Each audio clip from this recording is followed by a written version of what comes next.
big part is just being your own boss, being able to do things the way you want to do them, and it's a challenge.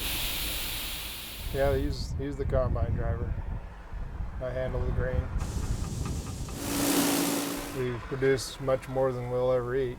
The number of people each farmer feeds has gone up over all the years. Farms have gotten larger, production's gotten increased. So we do, in a sense, feed the world. The harvest period is during late spring, when you can have hail and wind. So it's always pretty vulnerable. The acres of wheat have really dropped in this part of the state. Most of them have gone to corn and beans, probably because it's a little more return per acre, but we like the rotation from wheat into no-till corn, dryland corn. You know, the wheat is coming out early this year, so they're no-tilling soybeans into the wheat stubble. And they'll get another crop yet this fall.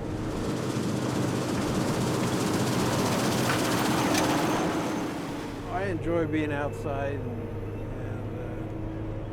the variety of things you do when you farm. Just being out in nature, watching the crops grow, and I really enjoy harvesting.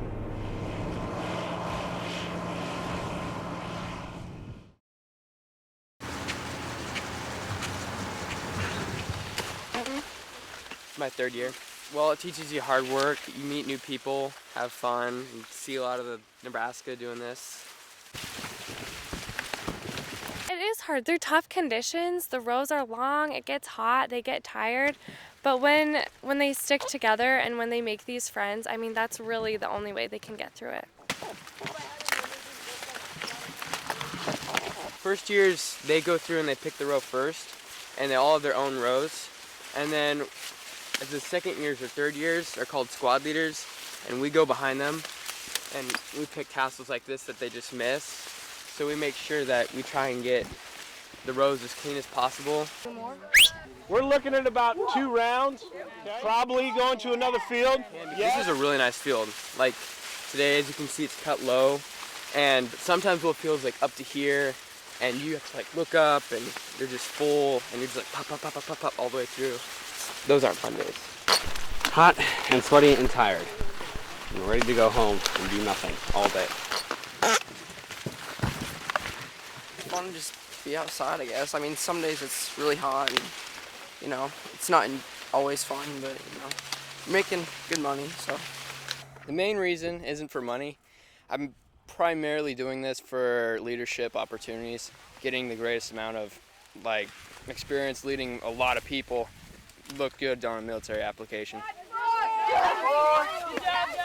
These people who know how to work hard and who actually want to be out in the fields, and that really does make a difference, because when you have willing kids who want to come to work, it shows in their attitudes and it reflects on the company as a whole. The sun kind of gets to us during the day, and if we're not staying hydrated, they start dropping towards the end of the day, so it's pretty important. I just hope they come out with a really good experience. I hope they learn hard work. I hope they see the value of not using language. I hope they see the value of just doing something difficult and persevering through it.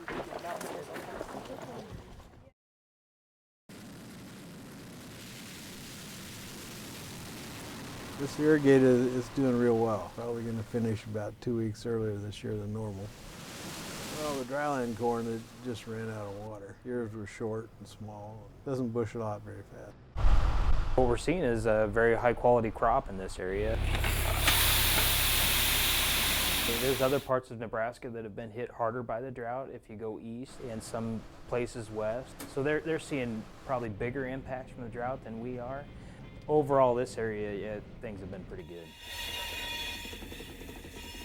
We're shipping corn all over the country. You know, Aurora Co-op has about 17 grain locations. We hit both major railroads. We're shipping yellow corn to anywhere from California to North North Carolina. I mean, wherever the need is, it's going to dairy consumption, feedlot consumption in Texas, pet food consumption in some places.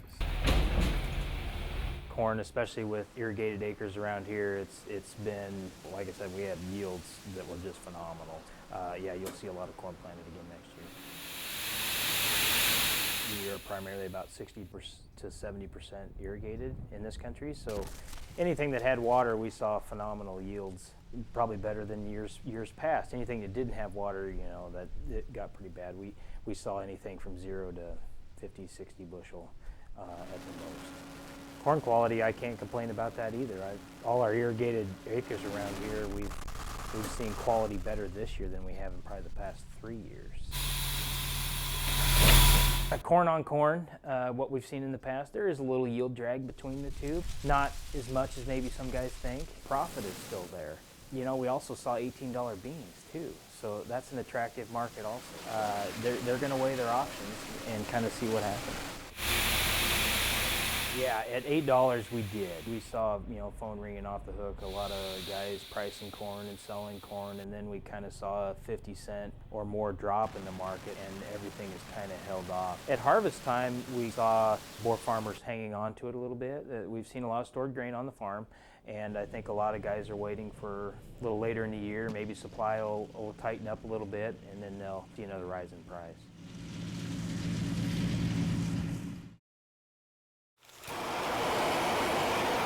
Something's been around forever. Light the forage using coal. The coal heats up and burns off the impurities and forms coke. And the coke is what you use for the heat. If you don't have a good fire, you can't get a good, quick, hot heat. So if you're doing forge welding, which is just heating two pieces of metal up and hammering them together, and they stick. Anvil's one of the most important parts of the trade. You need something solid to hit again. Every hammer blow that I strike, it's doing the same amount on the bottom from the anvil also. The metal is soft when it's red. It's like clay. But once it starts turning dark again, then you're losing your heat, and it gets harder, and it doesn't work as well that way. You got to keep going back into the fire, keep it hot. This is a bracket. It's going to be for a granite countertop. They like a little handmade stuff in their house. It's like a piece of art. Yeah, there's a lot of need for this kind of stuff out there. They like a little handmade stuff in their house. It's like a piece of art. Yeah, I really enjoy that it's going to be around for everybody to look at for hundreds of years. Nothing's going to happen to it. It'll be there forever. Everything's different. Every job I do is something different, and it's just neat to make stuff that people enjoy looking at.